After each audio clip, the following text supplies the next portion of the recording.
Bonjour à toutes et à tous, j'espère que vous allez bien. Bienvenue dans ce live du vendredi 13 septembre. Salut Dagdag, bonjour pour les irréductibles du vendredi. Salut Tomoyo, comment est-ce que ça va de votre côté? Est-ce que vous êtes prêtes et prêts à continuer le Milinda Pana dans cette magnifique édition de 1923 au papier quand même bien... Oups, je te donne le micro, au papier bien jauni. Qui a vécu, un livre qui a vécu.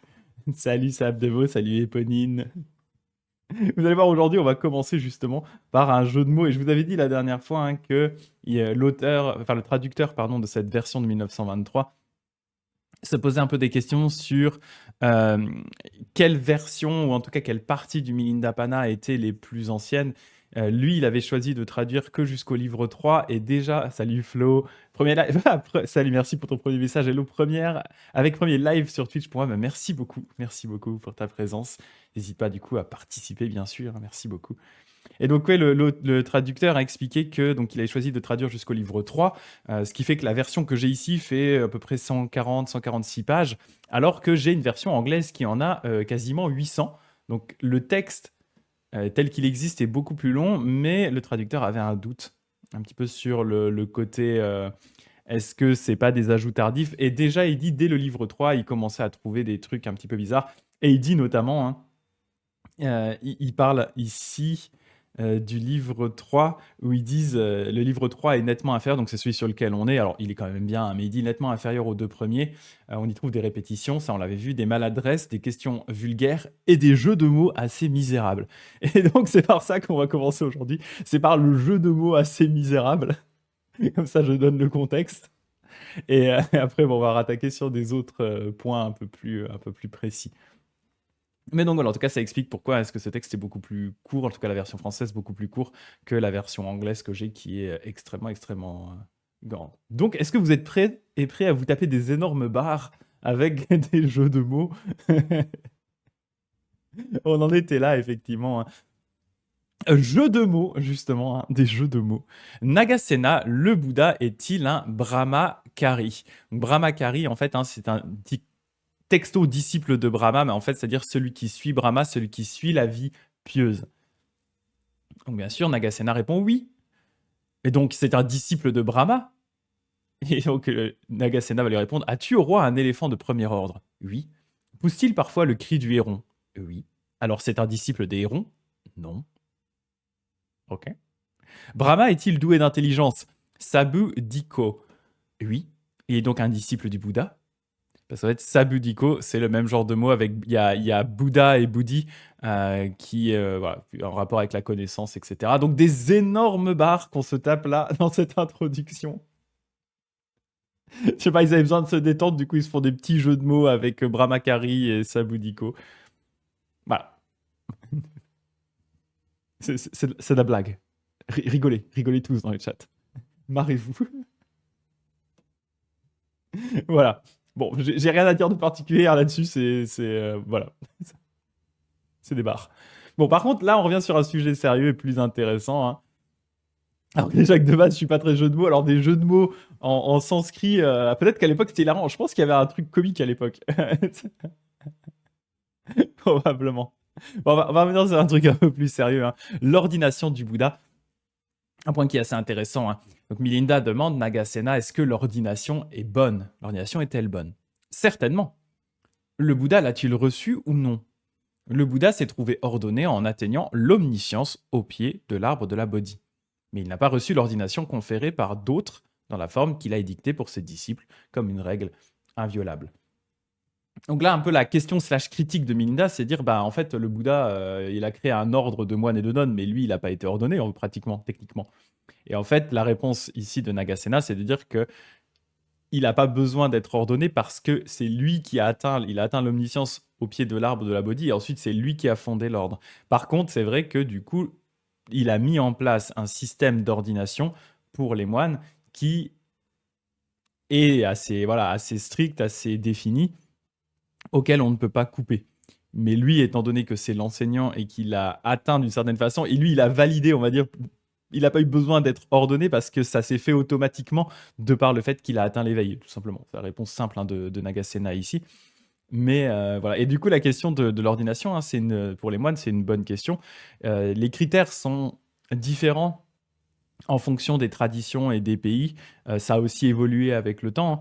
Il y a même des cas où, justement, dans vraiment l'absence complète de moines et de nonnes, où quelqu'un se sent vraiment une affinité pour le dharma et souhaiterait devenir moine, il existe des techniques pour s'auto-ordonner, notamment au niveau du Japon, hein, il y avait des techniques pour s'auto-ordonner, mais ça reste quand même assez rare et un cas où normalement qui ne devrait pas se produire. Normalement, on est censé être ordonné par d'autres moines ou nonnes, ce qui permet de garder eh bien, une ligne qui remonte comme ça jusqu'au Bouddha de disciple en disciple et d'ordonné en ordonné. Mais il existe quand même voilà, des techniques spéciales, hein, pour les cas un peu particuliers. Parce que bien sûr, il n'est pas forcément toujours possible d'avoir des moines et des nonnes qui sont ordonnés. Il y a même d'ailleurs des cas, hein, où, notamment au Japon, ça s'était passé comme ça, où ils se sont rendus compte un peu plus tard que la façon dont ils ordonnaient les moines n'était pas la bonne, et ils ont fait venir d'autres moines d'autres pays pour pouvoir ensuite refaire ça, refaire les cérémonies correctement, parce qu'il s'est rendu compte que ça ne marchait pas. Voilà, c'est ça. Dans le Theravada, il n'y a plus d'ordre de nonnes car la lignée de transmission a été coupée à un moment. Et c'est beaucoup le cas pour les ordres de nonnes, en particulier dans la plupart des pays où il n'y a pas justement d'ordre de nonnes, c'est parce que l'ordre a été coupé à un moment et ça s'est arrêté. Souvent aussi, bien sûr, hein, c'est lié à des questions de politique et de culture où on va dire, le statut qu'occupaient les nonnes pouvait potentiellement être mal vu par rapport à la culture de la société et la place de la femme, ce qui est assez craignos. Mais ouais, ça a été beaucoup comme ça. Mais typiquement, pas le cas au Japon, par exemple. Mais effectivement, dans d'autres pays Theravada et je crois même dans certaines traditions, dans les traditions tibétaines aussi, il me semble qu'il y a le cas où ils ont recréé les ordres de nonnes un peu après, en fait. C'est ça. Mais oui, en fait, c'est là un peu la difficulté, c'est que c'est dommage que ce soit aussi, dans un certain sens, trop strict, au point d'empêcher, par exemple, un ordre de nonnes en disant, bah, du coup, vu que la lignée a été coupée, c'est terminé à tout jamais. C'est dommage. Il devrait y avoir d'autres techniques pour permettre à ces lignées de reprendre. Mais bon, voilà. Ah, c'est ça, il y a plein de bouddhistes, hein, qui dit Pauline, qui voudraient rétablir l'ordre de nonnes dans le Theravada, mais c'est très compliqué, et malgré les solutions qu'on a, les hauts placés sont pas chauds. C'est ça. Du coup, dans quelle mesure c'est vraiment euh, parce que ils veulent on va dire, vraiment suivre à fond les règles qui disent c'est que comme ça qu'il est possible d'être ordonné, ou est-ce qu'il y a une part derrière de misogynie en disant non, on n'a pas forcément envie de recréer un ordre de nonnes. C'est ouais, toujours un peu le mélange des deux. Moi, j'ai toujours envie de dire d'un côté, si les gens y mettent un peu de bonne volonté, je vois pas pourquoi ce serait pas faisable, quoi. Mais ouais, non, voilà, c'est pour ça que voilà, cette problématique de l'ordination est intéressante parce que là, elle est abordée d'un point de vue Theravada où ça suit de façon très stricte. Dans le Mahayana, c'est des fois un peu plus à la louche. Ça dépend. Après, ça va dépendre des pays, ça va dépendre des cultures. Euh, voilà. Mais c'est assez intéressant. Et typiquement, voilà, dans ma branche, hein, Jodo Shinshu, comme je dis, en tout cas dans ma branche du Jodo Shinshu, on ne prend pas les préceptes, par exemple, quand on est ordonné. Voilà, c'est ce que dit Eponine, hein, ce qu'ils veulent pas, c'est le fait que ce soit contraire au Vinaya, parce que du coup, le Vinaya va définir très clairement comment est-ce que comment les nonnes doivent être ordonnées, et le fait qu'il doit y avoir un ordre de nonnes et tout ce bazar. Et du coup, c'est ça. Il y a quand même des récalcitrants qui mettent en place des ordres de nonnes au Sri Lanka, par exemple. Ouais. Les gens, non, mais c'est ça, quand tu veux t'arranger, tu t'arranges, mais faut être un peu flexible avec les règles, quoi. C'est comme tout. Et donc voilà, je trouvais que c'était intéressant justement ce point, hein, parce que ça rejoint ces questions de problématiques d'ordination, d'ordre de nonnes, euh, les règles, aussi les cas où ça a été du coup un petit peu assoupli pour permettre certaines choses. Bon, j'aime bien l'idée de l'auto-ordination. Enfin, j'ai plus les détails, j'avais lu là-dessus, mais il faut vraiment, je crois qu'il faut vraiment prier sans remettre au Bouddha, etc. Et normalement, on doit avoir une confirmation en rêve. Enfin, il y a des trucs comme ça. C'est assez, euh, assez intéressant, quoi. Dagdag qui dit c'est conforme au Vinaya d'interdire la libération de la moitié de l'humanité. Ouais, non, mais c'est ça. Après, les gens, quand ils veulent être vraiment strict sur strict, qui veulent pas un minimum adapter les règles, ben voilà, quoi. Mais à nouveau, hein, quelle est la part de misogynie là-dedans et la part de vraiment c'est juste parce que c'est la règle, ou parce que c'est juste que ça les arrange que ce soit la règle, on va dire. Ouais, c'est ça. C'est ça, c'est ça. Alors après, il y a un point qui est assez hardcore. Moi, je le trouve un petit peu hardcore, hein. Nagasena, donc Minda demande un Nagasena, de deux hommes qui pleurent, l'un par chagrin de la mort de sa mère, l'autre par amour pour la loi, donc par amour pour la loi bouddhiste, donc qui pleure de joie, entre guillemets, hein, lequel trouve sa guérison dans les larmes. Les larmes du premier sont viciées par la passion, la haine, l'infatuation. Celles du second, la pureté de la joie et de la sérénité. Les unes sont brûlantes, les autres fraîches. Ce qui est frais est un remède qui guérit, non ce qui est brûlant. Alors, ouais. Je suis pas ultra d'accord avec ce passage-là, mais bon, je comprends. Je comprends ce qu'il veut dire. Il veut dire par là qu'effectivement, il y en a une qui est liée à l'attachement. Ce qui rappelle d'ailleurs, hein, l'épisode avec Ananda. D'ailleurs, je l'avais mis ici en commentaire, hein, je vous le mets ici, hein. L'épisode avec Ananda quand le Bouddha est sur le point de mourir et Ananda, du coup, se met à pleurer. Et le Bouddha lui dit: Assez, Ananda, ne pleure pas, ne te lamente pas. Ne t'ai-je pas déjà dit que toutes les choses qui sont plaisantes et agréables sont aussi changeantes, sujettes à la séparation et à la permanence? Comment pourraient-elles ne pas disparaître? Ananda, pendant longtemps, tu as été en ma présence, montrant de la bienveillance par le corps, la parole et l'esprit, de manière utile, bénie et sincère et généreuse. Tu as accumulé beaucoup de mérites, Ananda, fait des efforts et très et très bientôt tu seras libéré des impuretés. Ananda, c'est pour ça que on aime toujours Ananda, hein, c'est que Ananda, il a le côté vraiment très humain, où justement, lui, il pleure, comme là, une personne pleurerait pour la mort de sa mère, bah, lui, il pleure pour la mort de son maître et cousin, hein, le Bouddha. Et le Bouddha lui dit, bah non, mais du coup, enfin, oui, d'un côté, je pense qu'il comprend pourquoi il pleure, mais de l'autre, il lui dit, mais tu sais très bien en tant que moine que tout est impermanent, que tout est sujet au changement, même le Bouddha. Mais voilà, je trouve la réponse de Nagasena dans ce passage assez dure, parce que je veux dire, c'est une réaction normale de pleurer quand on perd un proche, et ça peut aussi aider au processus de deuil. Donc voilà, je comprends la logique qu'il y a derrière, qui s'approche un peu de ce que disait le Bouddha Ananda. Après, en pratique, voilà. Ouais, c'est ça, Eponine qui dit: «Je trouve qu'il a pas tort, parce qu'on pleure par souffrance pour le premier cas, mais ça fait mal comme comparaison». Ouais, c'est ça, puis c'est assez inhumain, en fait, je trouve, comme façon de voir le truc à nouveau. Mais bon, ça, c'est plus ma perspective Jodo Shinshu, où on reste des Gugus normaux. Heu, pour la petite anecdote, hein, il y a une histoire comme ça de Shinran qui, qui disait que, en gros, qu'est-ce qu'on doit faire quand une personne, justement, a perdu un proche? Et lui, Shinran, plutôt que de dire ah bah du coup il faut aller lui enseigner le bouddhisme pour qu'il puisse se séparer de la souffrance et tout, le truc qu'il disait c'était bah vous savez quoi, vous prenez la personne et vous allez boire un bon coup ensemble. Vous allez vous prendre un bon petit saké et tu laisses la personne discuter. Et après, quand elle s'est remise, quand elle commence à aller mieux et tout, alors tu peux lui parler bouddhisme. Mais d'abord tu vas tu lui amènes une bonne coupe de saké quoi. Et voilà, et moi j'aime bien la logique de Shinran qui est beaucoup plus humaine par rapport à ça, en disant bah oui, la personne elle va mal, elle est dans le deuil, bah, ce qu'elle a besoin, c'est pas là d'un mec qui lui fait un sermon. Ce qu'elle a besoin, c'est d'une personne qui soit là pour l'écouter, l'aider dans son deuil, et ensuite éventuellement tu rediscutes, et à ce moment-là tu abordes le bouddhisme, etc. Quand la personne elle est dans un meilleur état d'esprit en fait. C'est très humain comme approche quoi. Et c'est ça, Eponine qui dit: «En pratique, si on est détaché, on accepte l'impermanence et donc on accepte la mort sereinement.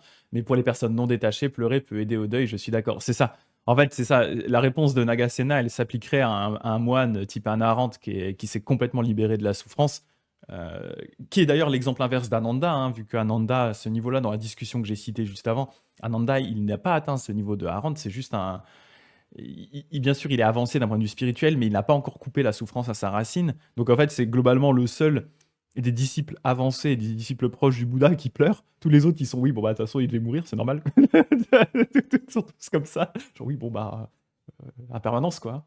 On va tous claquer. Alors Ananda, il est en train de pleurer comme ça. Il fait ouais, arrête de chialer, Ananda. Putain, on va tous mourir, c'est normal.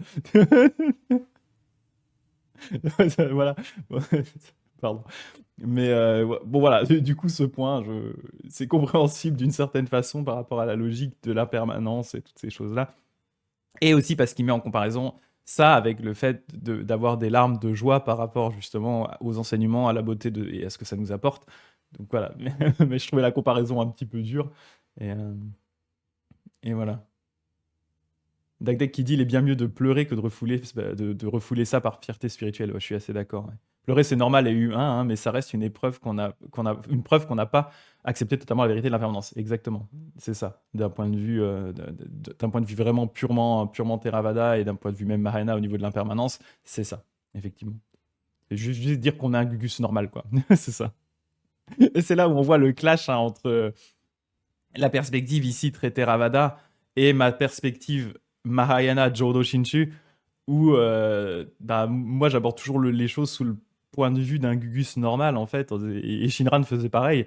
Il disait, voilà, la logique entre les deux est enfin la différence d'approche pardon entre les deux est quand même assez marquée et assez intéressante quoi. On va tous mourir, ce spoil. Désolé, j'ai spoil la fin de la vie, j'ai spoil la fin du game. À la fin du game, tout le monde meurt. L'enfer. T'as le vendredi de joie. Je commence par des jeux de mots pourris, ensuite on parle de la mort. Ah, c'est ça, un Naharat, je suis d'accord avec toi, Eponine, hein. C'est même pas qu'il se retient, c'est juste qu'il a coupé la souffrance. Donc en fait, il ne ressent pas la souffrance, en fait. Sa vision du monde est tellement intégrée dans la logique de l'impermanence et de l'absence de soi qu'en fait, il est pas triste techniquement. Il est juste, il a juste accepté à un niveau très fondamental que cette réalité est là. Donc il sait, en fait, il sait d'avance que que le Bouddha, par exemple, va mourir dans le cas du Bouddha. Donc il n'est pas triste ou quoi que ce soit. Il a juste accepté cette réalité des choses. Mais c'est pas le cas de la plupart, effectivement, des gens normaux comme nous, quoi. C'est ça.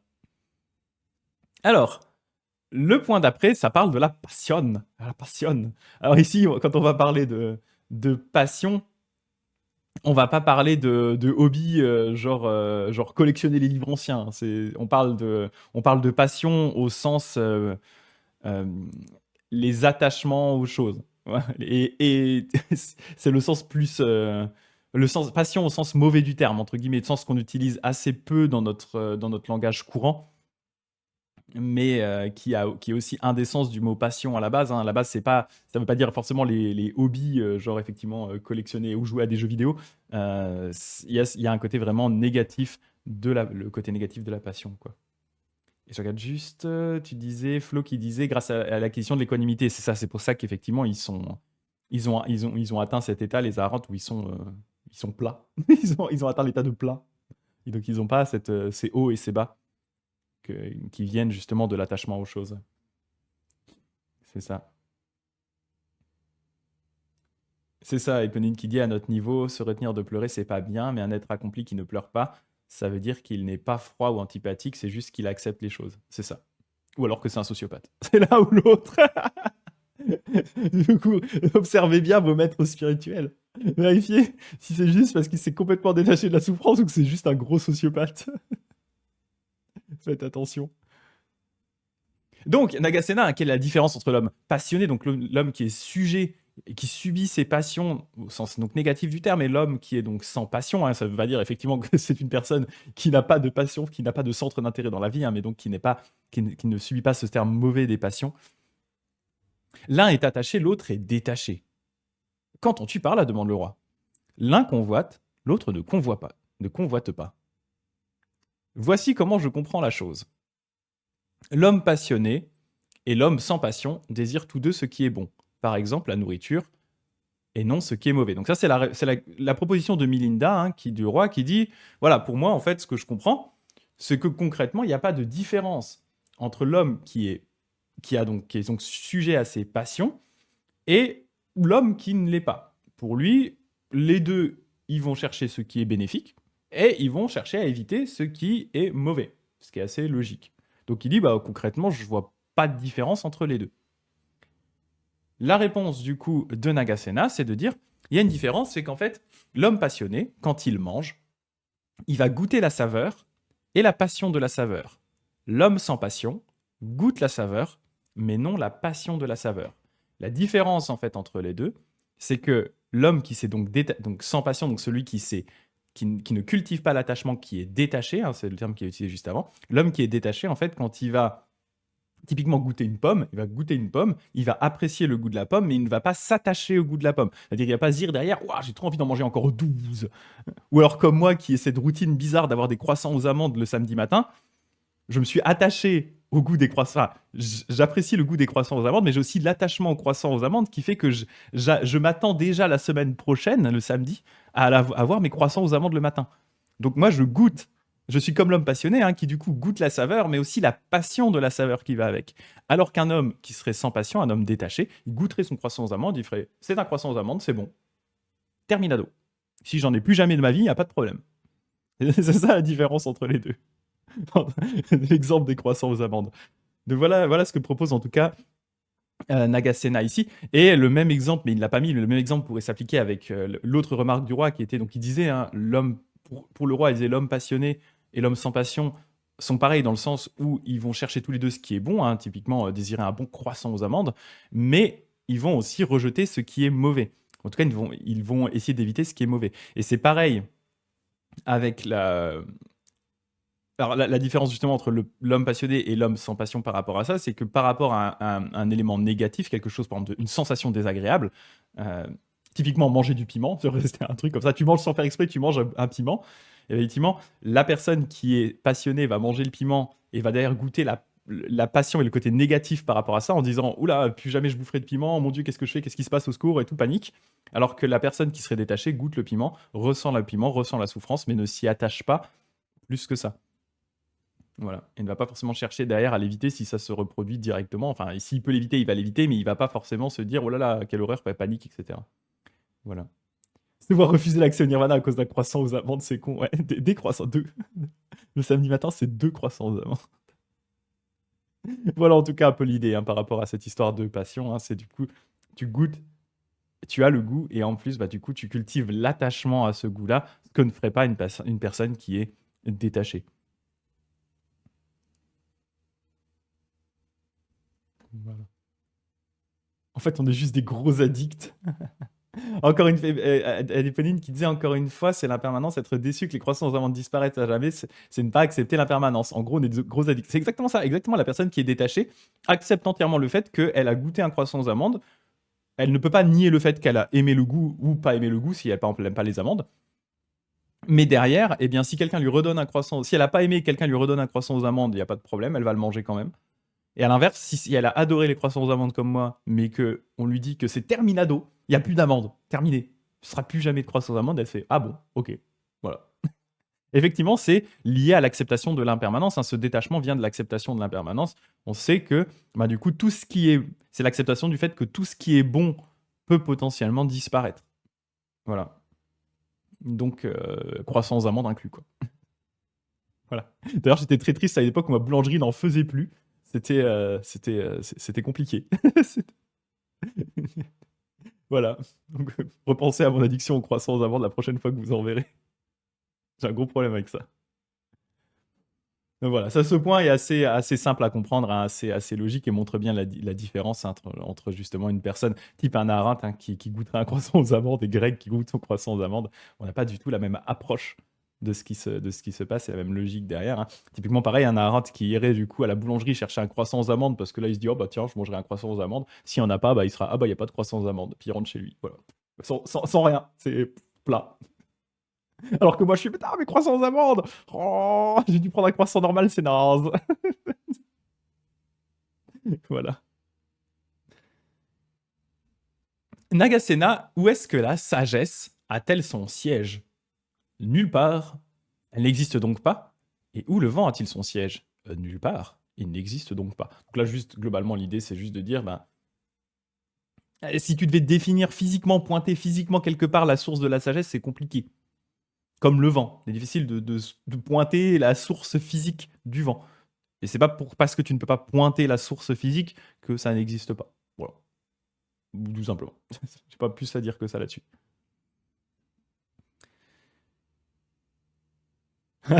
Et c'est pas pour rien, c'est pas pour rien qu'on dit que les moines renoncent au monde, c'est ça, sauf les moines Jodo Shinshu. Mais oui, dans l'ensemble, c'est ça, c'est le renoncement au monde, exactement, hein, c'est pour ça. Tout à fait, tout à fait. Alors, le samsara maintenant. Nagasena, tu parles du samsara. Qu'est-ce que le samsara? Donc là, Nagasena va donner une définition assez simple, hein. Un être né sur cette terre et il meurt. Mort ici, il renaît ailleurs et il meurt. Voilà ce qu'est le samsara. En gros, la définition de Nagasena ici, hein, c'est de juste dire le samsara, c'est le cycle des naissances et des morts, tout simplement, qui se perpétuent en boucle depuis des temps infinis. Et ce qu'il n'a pas noté ici, mais qui est aussi une des caractéristiques, c'est du coup caractérisé / par la souffrance. Voilà, c'est le point, c'est qu'on renaît en boucle, mais que dans toutes ces renaissances, eh bien, on n'arrive pas à échapper à la souffrance, qui est la caractéristique du samsara. Donne-moi donc une comparaison. Un homme mange une mangue et plante le noyau. De ce noyau croît un grand manguier qui porte des fruits. Un homme mange un de ces fruits et plante le noyau. D'où croît un manguier, etc. Le point de départ de cet enchaînement est inconnaissable. Il en est de même du samsara. Ça, c'est un point qu'on avait déjà abordé aussi. Cette idée que dans le bouddhisme, on n'a pas, donc bien sûr, on n'a pas le concept de Dieu créateur. Et en fait, du coup, le samsara en lui-même, c'est un cycle qui tourne en boucle depuis l'éternité et qui n'a pas réellement de début. Donc on cherche, ou s'il y en a en tout cas, la cause première ne nous intéresse pas. On sait que la caractéristique du samsara, en tout cas ce qui nous maintient dans le samsara, c'est l'ignorance notamment de l'impermanence, l'ignorance du coup, enfin l'attachement au soi, l'ignorance, etc. Mais du coup, ce cycle est là en boucle. Et ce que dit Nagasena ici, c'est que le point de départ de cet enchaînement est inconnaissable. Donc voilà, on ne sait pas. Et en fait, dans le cas du bouddhisme, on ne s'intéresse pas à la cause première de ça. Ce qui nous intéresse, c'est ce qui nous maintient dans ce cycle. D'où il vient, en fait, connaître la cause ne va pas forcément nous aider. Ce qui nous importe, c'est connaître la raison qui nous y maintient. Et quand la raison qui nous y maintient, du coup, c'est notre attachement, notre ignorance justement de l'impermanence, du fait que de l'absence de soi, etc., du fait que toutes les choses sont interdépendantes. Et donc, c'est en connaissant ça qu'on va pouvoir agir réellement sur la raison pour laquelle on reste dans ce cycle et donc pouvoir derrière en sortir. Voilà. Et salut Inoshishi, désolé, semaine compliquée. Il n'y a pas de souci, merci de passer aujourd'hui, il n'y a pas de problème. Merci beaucoup. Nagasena, donc le roi te demande à nouveau, pourquoi... Ah pardon, c'est le point d'après. Donc voilà, c'était tout pour le samsara, tout simplement. Mais le point ici qui est intéressant, c'est cette idée qui tranche pas mal avec la plupart des autres religions, c'est cette absence d'intérêt pour la cause première du samsara. On s'en fout complètement. Ce qui nous intéresse, c'est qu'est-ce qui nous fait y rester et comment est-ce qu'on en sort, tout simplement. La mémoire. Nagasena, par quoi se rappelle-t-on ce qui est passé, ce qui a été fait longtemps auparavant? Donc là, il va y avoir plusieurs points relatifs à la mémoire d'affilée. Alors, par la mémoire. Ok. Et le roi lui répond, n'est-ce pas plutôt par la pensée? Et donc Nagasena va lui répondre, as-tu parfois oublié une chose que tu avais faite? Le roi dit, bah oui, bien sûr, ça m'arrive, je suis comme tout le monde, quoi. Et es-tu donc à ce moment-là privé de pensée? Le roi dit, bah non, c'est la mémoire qui me faisait défaut. Pourquoi donc dis-tu que qu'on se rappelle par la pensée et non par la mémoire? Donc là, il sépare vraiment deux choses. C'est juste la pensée en elle-même, l'acte de penser, et la mémoire qui est comme la mémoire, parce que vous savez tout ce que c'est, la capacité du coup à se rappeler des choses qui se sont passées. Voilà. Qu'il va du coup définir, il va séparer ça de la pensée en disant c'est pas parce que tu ne te rappelles pas l'événement T que ça veut dire qu'à l'événement T tu n'avais pas de pensée. C'est juste que tu es incapable de faire revenir cet événement du passé dans ta pensée présente. Et justement, du coup, il va discuter un petit peu par la suite ici de mémoire, justement, en disant du coup, la mémoire, donc Melinda sur le même thème pose la question. C'est l'Académie Pali qui discute des définitions, le dictionnaire de Melinda, c'est ça. Là, des fois, il pose vraiment des questions sur le vocabulaire pur, c'est ça. Il pose la question, du coup, à Nagasena, la mémoire se produit-elle toujours comme un acte de reconnaissance spontanée ou y a-t-il une mémoire provoquée? En fait, la question ici, la façon en tout cas dont je le comprends, c'est une discussion qui est un peu bizarre à nouveau. La façon dont je le comprends, c'est qu'il pose la question de la séparation entre ce qu'on appellerait une sorte de mémoire innée, c'est-à-dire la simple faculté humaine naturelle de se rappeler d'événements passés spontanés. Genre là, j'ai pensé aux croissants aux amandes de la dernière fois, voilà, ça m'a fait penser aux croissants aux amandes que j'ai mangé au petit-déj, voilà. Et il va ensuite parler de la différence entre cette sorte de mémoire innée qui fait qu'on se rappelle spontanément d'éléments. Alors du coup, mon croissant aux amandes, c'est peut-être pas forcément le bon exemple, mais peut-être. Et ce qu'il va appeler la mémoire provoquée, où là, en fait, cette mémoire provoquée, c'est une mémoire qui vient de la pratique de quelque chose, d'une certaine façon.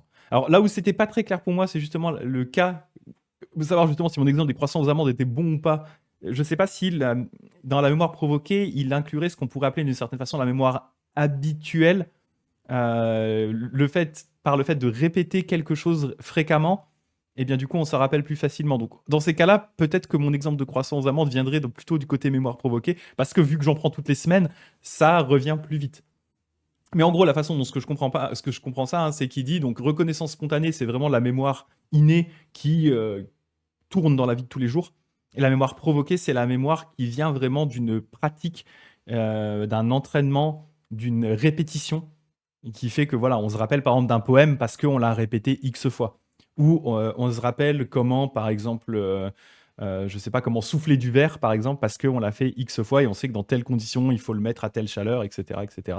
Pas du tout parce que j'ai regardé des trucs sur Netflix relatifs à des souffleurs de verre, pas du tout, bien sûr. Mais voilà, je pense qu'il sépare les deux de cette façon-là. Voilà, pour clarifier un petit peu, parce que dit spontanément comme ça, c'est pas ultra clair. Donc, donc Melinda, il demande est-ce que c'est toujours l'un ou toujours l'autre. Et Nagasena va répondre ben, l'un et l'autre existent. Et Melinda va répondre mais puisqu'on reconnaît tout souvenir, il n'y a pas à proprement parler de mémoire provoquée. En fait, pour lui, du coup, il dirait bah, en fait, toute mémoire est globalement innée, c'est juste bah, on a cette faculté naturelle de mémoire et c'est tout. Et donc, derrière, Nagasena va lui dire bah, oui, mais il y a aussi une mémoire qui est vraiment provoquée par le fait de répéter, de travailler, de pratiquer, etc. Et cette mémoire-là, elle est un peu différente d'une certaine façon de la mémoire de tous les jours, où c'est juste, bah, je me rappelle ce que j'ai mangé hier, par exemple. Où là, c'est vraiment juste simple. Voilà. Ce qui est complètement différent d'une certaine façon de l'exercice de mémoire qui vient du fait de pratiquer quelque chose. Ou du coup, ce qu'on pourrait peut-être, pour simplifier la discussion, les séparer en deux en disant, bah, il y a la mémoire innée et entre guillemets l'exercice de mémoire. Pour moi, c'est plus ça la mémoire provoquée. En fait, c'est l'exercice de mémoire. Quelque chose qu'on a fait l'effort de se rappeler par la répétition, par la pratique, par le geste, à la différence de la mémoire de tous les jours. Voilà. Oui, voilà. D'ailleurs, ça me fait rire parce que ça, c'est très. Vous voyez, c'est très. Pour moi, c'est très spécifique justement à toutes ces discussions typiques du Theravada où on essaie vraiment d'aller au fond des choses, au fond de comment marchent les choses. Il y a vraiment cet intérêt et cet attrait pour comment est-ce que fonctionnent les choses. Genre comment fonctionne la mémoire, c'est quoi la mémoire. Des choses qui d'ailleurs dans le Mahayana, la plupart du temps vont passer un peu à la trappe ou en disant oui, bon, bah, ouais. On va pas forcément aller aussi loin dans ce niveau de détail du fonctionnement des choses. Voilà. Et Pauline qui dit, vu qu'on est capable de se créer de faux souvenirs, la mémoire innée n'est même pas fiable comparée à la mémoire qu'on entraîne. Je suis assez d'accord. Donc là, du coup, on parle de mémoire, voilà. Et donc, il dit, hein, s'il n'y avait pas de mémoire provoquée, les artisans n'auraient que faire de métiers, d'art, de connaissances techniques, et les maîtres ne serviraient à rien. Si tout cela est utile, c'est parce qu'il y a une mémoire provoquée. Donc là, il rejoint cette idée, hein, que, en tout cas la façon dont je l'avais compris, hein, c'était de dire que du coup, bah, si tout était inné, si en fait on avait cette faculté naturelle à se rappeler absolument tout, eh bien on n'aurait effectivement pas besoin de s'entraîner à un métier, on n'aurait pas besoin de maîtres qui sont là pour nous rabâcher les choses et faire rentrer des informations dans notre tête, et on aurait simplement besoin d'écouter un truc ou de voir un truc une fois et on s'en rappellerait ad vitam aeternam. Donc là, Melinda, il dit, bah non, il y a une mémoire qui est vraiment cette mémoire de travail, cette mémoire de répétition, où là, eh bien, elle existe, et voilà, elle est un peu différente de la mémoire, juste de la mémoire de tous les jours, qu'est-ce que j'ai lu hier avant de m'endormir, quoi. Voilà. C'est ça. Et Flo qui dit, la mémoire est une illusion souvent corrompue, effectivement, par l'avidité, effectivement. On transforme la mémoire d'un événement par rapport à l'événement lui-même, en général, pas grand-chose à voir. C'est ça, c'est ça. Effectivement, on met beaucoup de nous et de nos passions, au sens négatif du terme, dans la mémoire, dans la façon dont on se rappelle un événement, sous notre propre angle, avec notre propre ignorance, etc., etc. Tout à fait d'accord. Donc voilà un peu l'idée, et il va continuer justement sur ce thème en détaillant un petit peu plus, hein, Nagasena, de combien de manières se produit la mémoire. De 16 manières. Alors là, il y a une faute, je ne sais pas pourquoi, il dit 16 et il en liste 17. Alors je ne sais pas si c'est une typo dans le livre, mais en tout cas, il en liste 17. Donc voilà, comment est-ce que se produit la mémoire? Donc là, il va lister plein de façons différentes dont la mémoire se produit. Certaines qui sont évidentes, d'autres qui sont un petit peu plus surprenantes, vous allez voir. On va avoir l'occasion de regarder un peu ça, hein. Donc il dit le numéro 1, par reconnaissance spontanée. C'est le cas d'Ananda, de Kujutara et des autres saints qui se rappellent leur naissance antérieure. Donc là, c'est juste le fait d'être capable de se rappeler spontanément de ses vies passées. Éponine qui dit aussi la mémoire est aussi sélective. On se rappelle d'une version déjà biaisée par nos sens, ce qui est déjà vrai. On a déjà le filtre de nos propres sens qui biaise la mémoire. Bref, si vous avez souvenir que je me suis trompé un jour, c'est un faux souvenir, j'ai toujours raison. C'est ça, exactement. Mais c'est ça, effectivement, on est déjà biaisé par la qualité de l'information qui nous arrive par rapport à nos propres sens. Ensuite, on est biaisé par la façon dont on va traiter l'information, qui est déformée par notre propre ignorance, notre propre attachement. On est toujours le personnage principal de notre histoire et tous les autres sont des PNJ autour. Mais le problème, c'est que tout le monde pense pareil. On est tous pareils. Exactement. Ensuite, il y a par suggestion extérieure, c'est le cas de l'homme oublieux par nature à qui d'autres rappellent continuellement ce qu'il doit faire en le poquant, en disant hey Joe, t'as sorti les poubelles? Joe, les poubelles! C'est le mauvais coloc par suggestion extérieure. T'as fait la vaisselle! C'est le mauvais coloc. Par l'impression d'une circonstance solennelle, par exemple, un roi se rappelle son sacre, sa conversion. Donc ça, c'est aussi intéressant, la mémoire qui est provoquée d'une façon plus poussée par un élément important, effectivement, dans le cas de nos sociétés, ce serait par exemple un mariage, un enterrement, une naissance, etc. Donc un événement solennel qui marque vraiment notre vie. Et du coup, on va s'en souvenir d'une façon plus vivide, plus claire que d'autres éléments de la mémoire, comme typiquement ce qu'on aura mangé 3 jours plus tôt. On va pas se rappeler ce qu'on a mangé 3 jours plus tôt. Par contre, on va clairement se rappeler ce qu'on a mangé le jour du mariage. C'est clair. Ça, il n'y a pas de doute là-dessus. Par impression d'une chose favorable. On se rappelle que dans telle circonstance, on a été heureux. Donc là, le fait que ce soit, la mémoire puisse être imprégnée par des circonstances, effectivement, si il y a un événement, un cas où on a été particulièrement heureux, genre on se rappelle de ses vacances, par exemple, parce qu'on était genre trop bien en vacances, c'était le kiff, on a voyagé, on a vu plein de belles choses, et du coup, ça imprime quelque chose dans notre cerveau, et du coup, cette mémoire sera plus présente et plus forte que la mémoire à nouveau classique du qu'est-ce que j'ai acheté en course la semaine dernière, très clairement. Alors qu'on va se rappeler peut-être 3 ans plus tard de ce qu'on a vu tel jour pendant tel voyage parce que c'était incroyable, magnifique. Et peut-être qu'aussi ça rejoint un peu l'idée de la circonstance solennelle d'une certaine façon. C'est un élément déjà particulier qui sort du quotidien. Mais en plus de ça, voilà, on était particulièrement heureux, particulièrement bien. On en a des très bons souvenirs. Donc on le garde en tête. Et donc, bien sûr, vous voyez le coup arriver. Si ça marche par impression d'une chose positive, ça marche également par impression d'une chose funeste. On se rappelle que dans telle circonstance, on a été malheureux. Donc, pareil, il y a un cas où on a été particulièrement mal, déprimé. Eh bien, on va s'en rappeler en général mieux que d'autres choses. On va par exemple se rappeler des cas où on était extrêmement malade, par exemple, en disant ah bah tiens, je sais qu'à cette période de l'année-là, il y a 1 an, j'étais super mal, j'arrivais pas à manger, etc. On va s'en rappeler de façon plus claire que tous les autres événements standards, banals, qu'il y a eu autour de nous à cette période-là. Donc voilà, d'une chose, bien sûr, d'une chose funeste, on se rappelle, ou on se rappelle voilà, que n'importe quel événement funeste, vous comprenez bien la logique, ça s'imprime clairement dans le cerveau. Donc en fait, d'un côté, ce qui veut dire par là, c'est que ce qui va imprimer la mémoire d'une certaine façon, deux des éléments qui impriment fortement la mémoire, c'est les sensations qui sont fortes en fait. La sensation extrêmement positive, la sensation extrêmement négative, qui vont du coup marquer, bien entendu, le cerveau. Mais intéressant, vous voyez là, on parle d'un texte qui a quand même genre à peu près 2000 ans, et on a déjà ce type de discussion assez poussée sur ce qui peut provoquer la mémoire et le fait de se rappeler mieux d'un détail que d'un autre. C'est quand même, je trouve ça quand même assez fou parce que c'est des cas qui pourraient être des cas d'études ou qui doivent être des cas d'études de psychologie actuelle.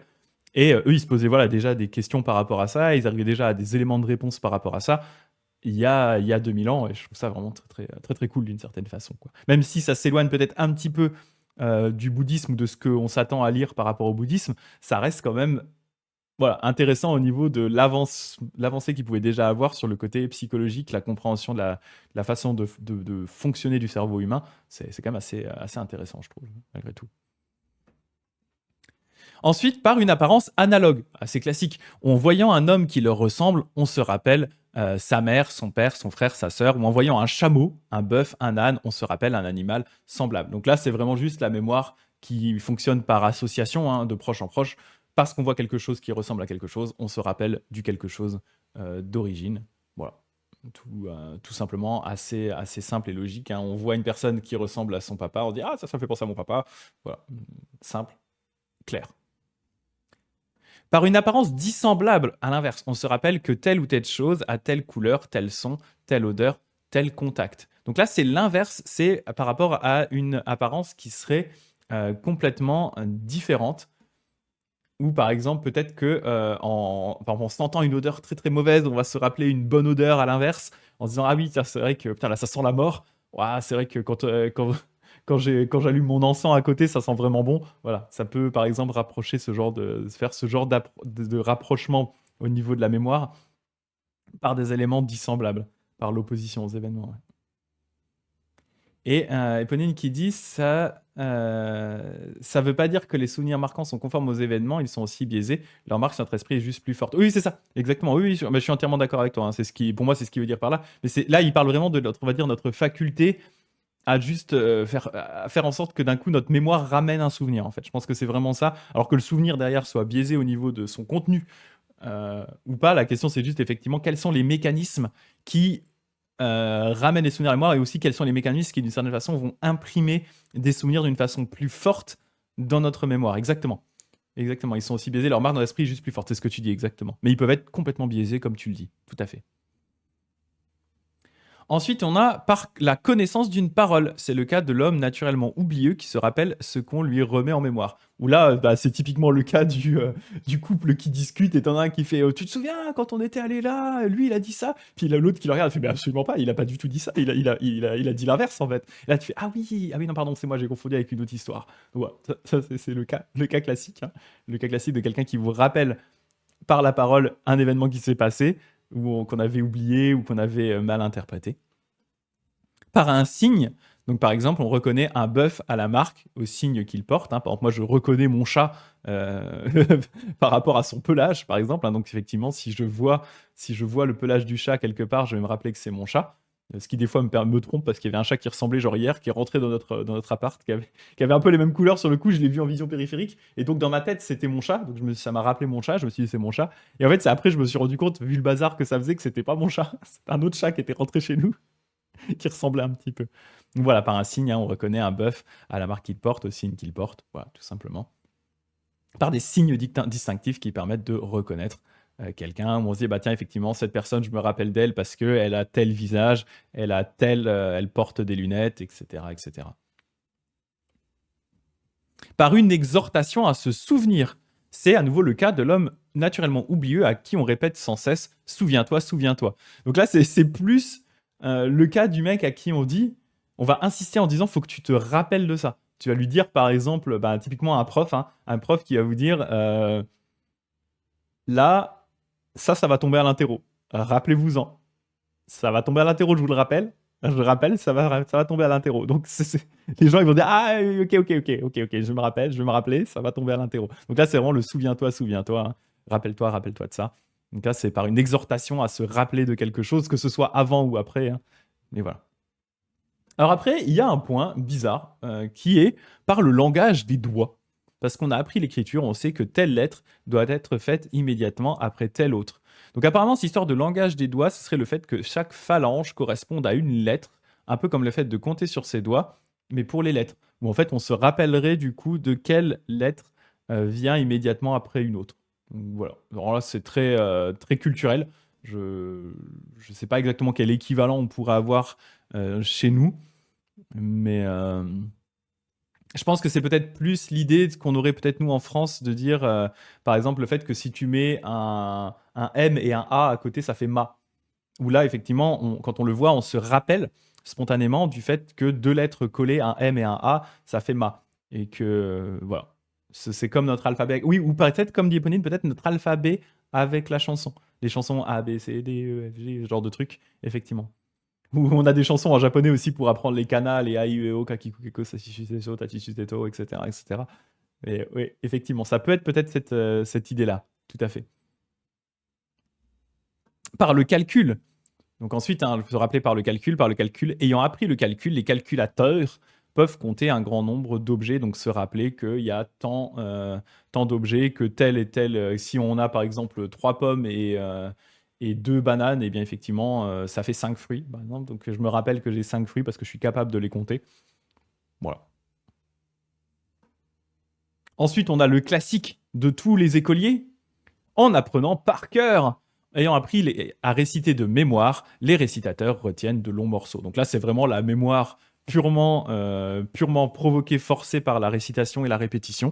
Donc on apprend par cœur un élément. Et pour rappel, hein, à une époque, tout le canon du Theravada, hein, le canon Pali, était transmis à l'oral. Donc il y avait les moines l'apprenaient par cœur et ils devaient être capables de le réciter pour ensuite le transmettre à leurs autres disciples. Donc la partie apprentissage par cœur, qui arrive ici qu'en 13e position, a quand même dans l'histoire du bouddhisme une extrême importance. Parce que vraiment, pendant les premières centaines d'années, ça a vraiment été transmis par oral. Donc la parole et le fait d'apprendre et d'être capable de retenir par cœur des informations était extrêmement importante. Mais d'une façon globale, hein, le côté apprentissage par cœur, c'est quelque chose dont nous, on a tendance un peu à se détourner dans nos sociétés modernes, parce que avec tout ce qu'on a autour de nous, avec Internet en particulier, le fait d'avoir accès à Internet dans sa poche, on a beaucoup moins besoin de se rappeler par cœur, hein. Je me souviens d'une époque, quand j'étais jeune, où on avait tous en tête un nombre assez considérable de numéros de téléphone, c'est-à-dire en général celui de ses parents, de sa grand-mère, de la plupart de ses amis proches, pour être capable de les appeler au téléphone fixe, parce qu'il n'y avait pas de téléphone portable. Donc on avait tous cette capacité à retenir par cœur des numéros, parce que c'était comme ça que ça tournait. Et derrière, ça, maintenant, cette capacité, on l'a tous perdu au point où certains d'entre nous sont des fois plus capables de se rappeler de leur propre numéro de téléphone. Donc ça, c'est des choses, effectivement, qui ont changé. Et plus la société avance en ce moment, moins, justement, on a tendance à mettre l'accent sur le fait d'apprendre les choses par cœur, parce que bien toute l'information est accessible directement dans notre main via la puissance d'Internet. Mais il faut imaginer que, en fait, plus on remonte dans le passé, moins on avait accès à l'information facilement. Donc en général, quand quelqu'un vous expliquait quelque chose, vous aviez bien intérêt à vous en rappeler, parce que si le Joe en question se barrait dans un autre village, l'information, elle était ensuite perdue. Donc il fallait s'en rappeler. Bien sûr, l'invention de l'écriture derrière, le fait de poser les choses par écrit, ça a déjà fait une première étape qui a pu limiter le besoin d'apprendre les choses par cœur. Mais imaginez bien à l'époque, avant l'écriture, à quel point le fait d'être capable de se rappeler d'une quantité impressionnante d'informations était nécessaire, même ne serait-ce qu'au niveau des mythes et légendes, hein, le fait d'être capable de passer les histoires aux générations d'après, il fallait s'en rappeler par cœur, tout simplement, quoi. C'est ça.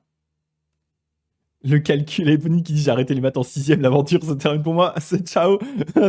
C'est ciao le 12e point. Ouais. Tant pis pour les numéros de téléphone, ça fait plus de place pour les sutras. Non mais c'est ça. Après je pense qu'on le remplace par d'autres choses. Moi je suis assez d'accord, hein. Je suis assez d'accord, complètement. Petite pensée pour les godasses de Sudana. Ah ouais, bah oui, lui il est obligé de se balader partout pour apprendre des trucs et tout, hein, c'est clair. C'est clair, c'est clair. Lui il va voir les amis de bien et il note. Je pense pas qu'il note les choses, hein. Lui il se rappelle tout de tête, hein. C'est ça. Et c'est pour ça que d'ailleurs, hein, je finis un peu avec cette histoire, mais au niveau de l'anecdote, hein, du coup, euh, ce qui montre aussi l'importance, malgré tout, même à une époque où il y avait déjà les écritures, l'importance de la mémoire dans le bouddhisme, hein, c'est que assez vite, il est arrivé des dharani, donc des sortes de formules magiques, pour justement étendre la mémoire, pour être capable de se rappeler des choses. Parce que c'est pareil, pouvoir lire, c'est très bien, mais imaginez bien qu'à l'époque, dans un monastère, il y avait des stocks de sutras, mais ils n'avaient peut-être pas 15 copies du même sutra. Donc si tu avais deux moines qui voulaient lire le même sutra en même temps, c'était pas possible. Et pareil, quand vous alliez dans un petit monastère paumé qui n'avait pas accès à tous les sutras, des fois, il fallait être capable de se rappeler en disant ah oui, je me souviens de ce sutra un peu obscur, un peu rare, il y a genre que ce temple-là qu'il a. Je peux pas forcément y aller parce que le temple il est à 300 km.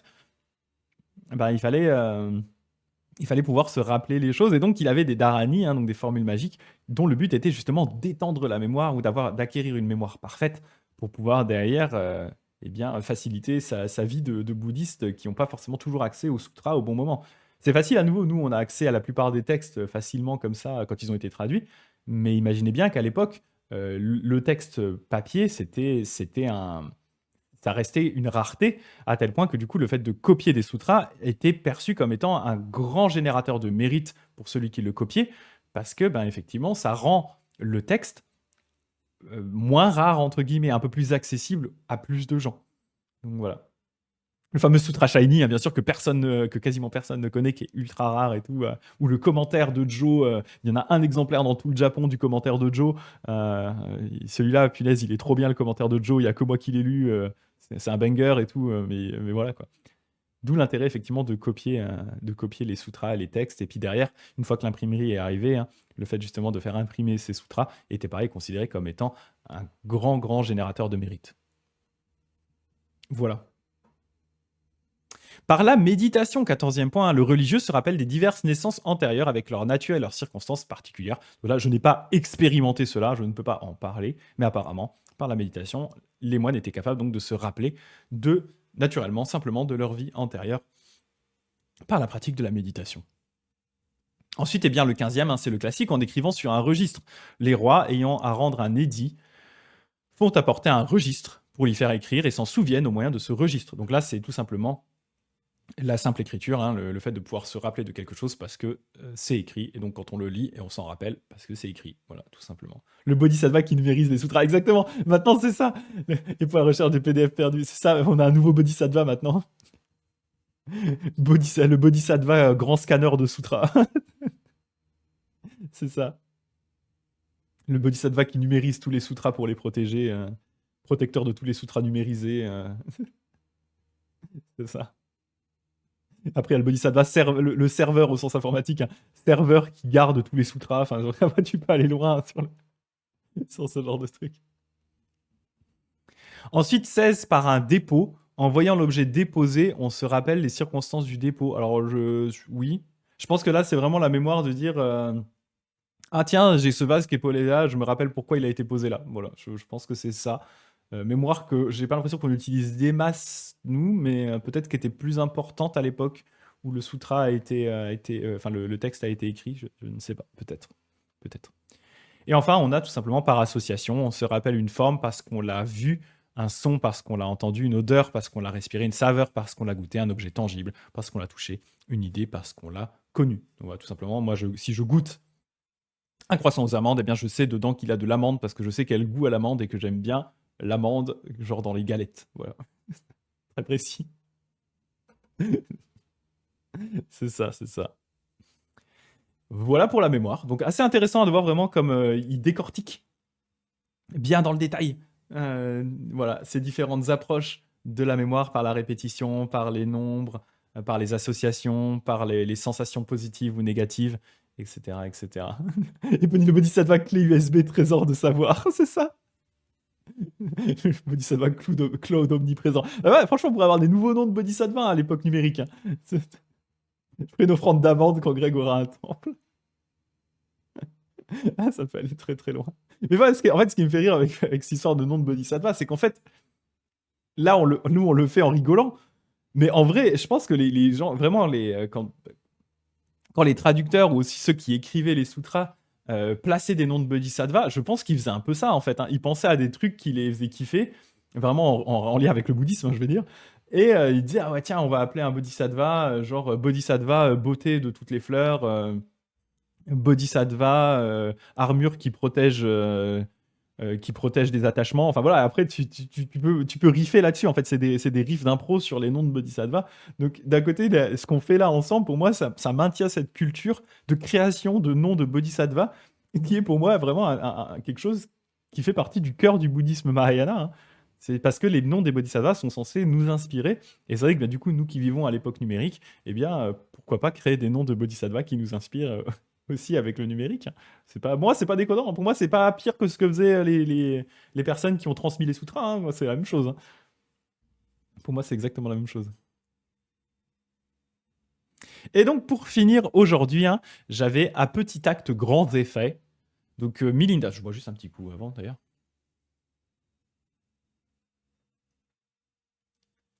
Il est dédié à qui cet hôtel dans son temple? C'est le bodhisattva croissant aux amandes, abondance de croissant aux amandes. C'est ça. C'est ça. Croissant aux amandes, le bodhisattva fournisseur de croissant aux amandes qui nourrit tous les êtres, hein, ce genre de choses.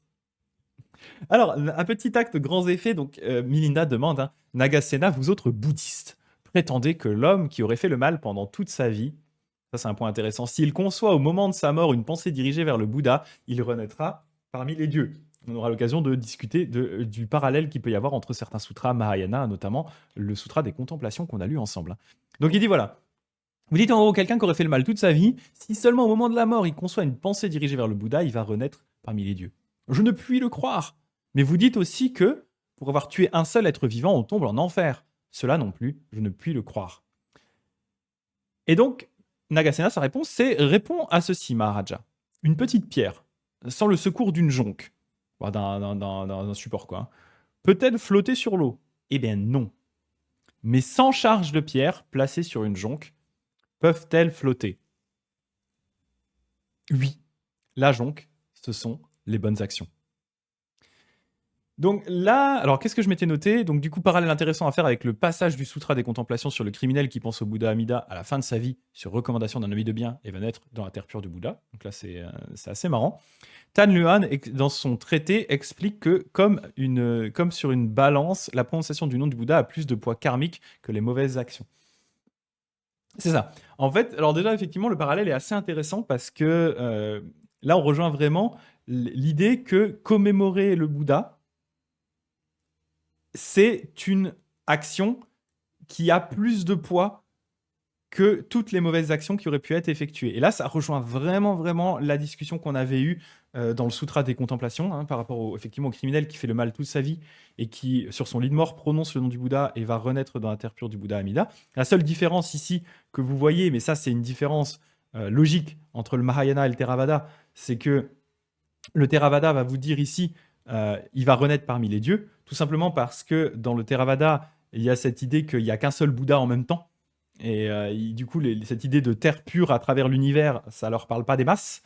Alors que du coup, effectivement, à l'inverse, Mahayana va dire, bah, du coup, vous allez renaître dans la terre pure du Bouddha Amida. Mais vraiment, la logique est la même. Et c'est surtout, il y a cette logique de dire que une bonne action, si elle est vraiment excellente, est suffisante pour casser une vie entière de mauvaises actions. Une bonne action qui est bien tournée, elle a plus de poids karmique sur cette balance karmique. Elle a plus de poids karmique, surtout parce que là, on parle de quelque chose qui est tourné vers le Bouddha, qui est quand même du coup la source ultime de bienfait. Donc cette pensée tournée vers le Bouddha, en termes de vénération, elle est plus lourde karmiquement que toute la vie qui aurait été commise dans le mal. Et donc, elle est suffisante pour faire pencher la balance vers du coup la renaissance vers les dieux, donc dans le cas du Theravada, la renaissance de la terre pure dans le cas du Mahayana, par rapport au fait de plonger en enfer. Voilà, et effectivement, la commémoration du Bouddha pour générer des mérites serait donc une pratique assez ancienne. Et t'as vu ça, hein? Et moi, ça m'a surpris quand j'ai lu ça, parce que vraiment le texte est très proche en fait. C'est vraiment très très proche. Et donc voilà, là, lui, il prend l'exemple en disant effectivement si ne serait-ce qu'un tout petit caillou d'action mauvaise, si vraiment il n'y a aucun support d'action bonne derrière, eh bien c'est suffisant, selon Nagasena, pour faire tomber en enfer. Mais par contre, si on a le support de bonnes actions, on peut mettre le petit caillou sur le support de bonnes actions et on ne tombera pas en enfer. Et à l'inverse, plutôt même plus gros qu'un petit caillou, si on avait des tonnes de mauvaises actions, mais qui se repose sur le dernier support d'une bonne action, eh bien c'est suffisant pour maintenir et pour ne pas faire tomber la personne dans les enfers. En tout cas, c'est ce que explique Nagasena ici avec son exemple. L'exemple d'un bateau, tout simplement. Si vous mettez un petit caillou sur un bateau, il ne va pas couler, mais si vous le jetez dans l'eau, il va couler. Si vous mettez énormément de charge sur un paquebot, ça ne va pas couler parce que le paquebot le tient. Et le paquebot, c'est du coup, dans ces cas-là, les bonnes actions. Et précisément dans le cas ici, la commémoration du Bouddha, qui est du coup perçue comme l'acte le plus bénéfique que quelqu'un puisse faire au moment de la mort. Voilà. Donc je trouvais ça intéressant, le point. Vanille qui dit oui, quand répondent les bouddhistes séculiers. Ouais, c'est ça, c'est ce qu'il a l'air. Ah non, mais comme quoi, on est. Le Nembutsu, c'est la commémoration du Bouddha, c'est pas une chose nouvelle en fait. Mais c'était agréable et intéressant de voir ça dans ce texte-là. Ouais. Dans ce texte-là. Surtout vraiment avec la même approche, la même idée que ça fait pencher la balance karmique dans le bon sens, ne serait-ce qu'en une seule pensée dirigée vers le Bouddha. Voilà, je me suis dit, ça rejoint bien nos discussions du mercredi, donc c'est assez cool. Puis c'est une bonne façon de rappeler aux gens que c'est pas nouveau. Voilà.